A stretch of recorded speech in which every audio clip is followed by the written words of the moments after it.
If your CapCut audio is delayed, out of sync, or drifting behind the video, don't worry, because in this video I'm going to show you exactly how to fix it step by step.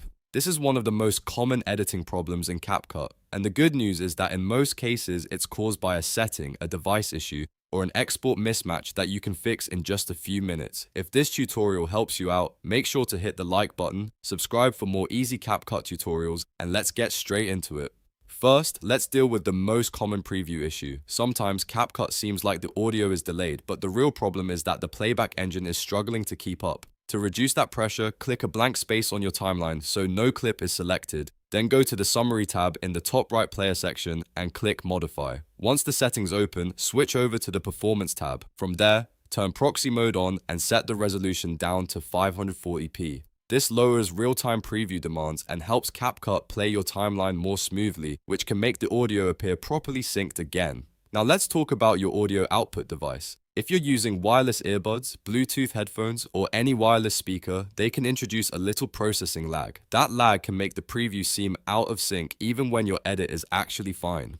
So for testing, switch your system output back to your computer's built-in speakers or use wired headphones instead. This is a simple step, but it can instantly tell you whether the delay is coming from your device rather than from CapCut itself. Next, if your footage was recorded on a smartphone or with screen recording software, you may be dealing with variable frame rate. That's a common reason audio drifts out of sync inside editing apps.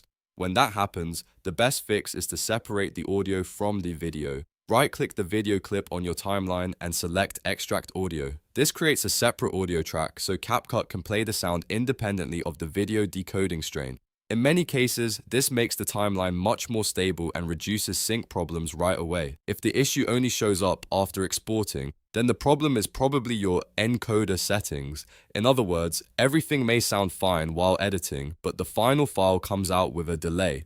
To fix that, tap Export in the top right. Make sure your output frame rate matches your source footage exactly. If your clip was recorded in 30 FPS, export in 30 FPS. If it was 60 FPS, export in 60 FPS.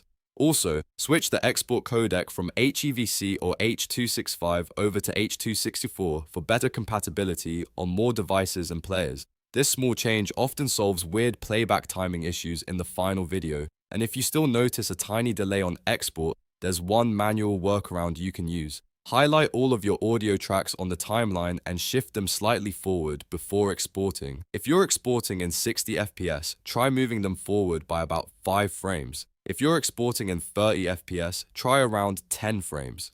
This is useful when the delay is consistent across the whole project and you need to compensate for it precisely. So to recap, the best ways to fix CapCut audio delay are: reduce preview strain with Proxy mode, avoid wireless output devices when testing, extract the audio from problem clips, match your export frame rate, switch to H.264, and use a small manual audio shift if needed. Start with the preview fix first because that's often the fastest solution, then move through the other steps until your audio and video line up perfectly. If this helped you fix your CapCut audio delay, don't forget to like this video, subscribe for more CapCut editing tips, and check out the next tutorial on your screen for more quick fixes and editing shortcuts. Thanks for watching, and I'll see you in the next one.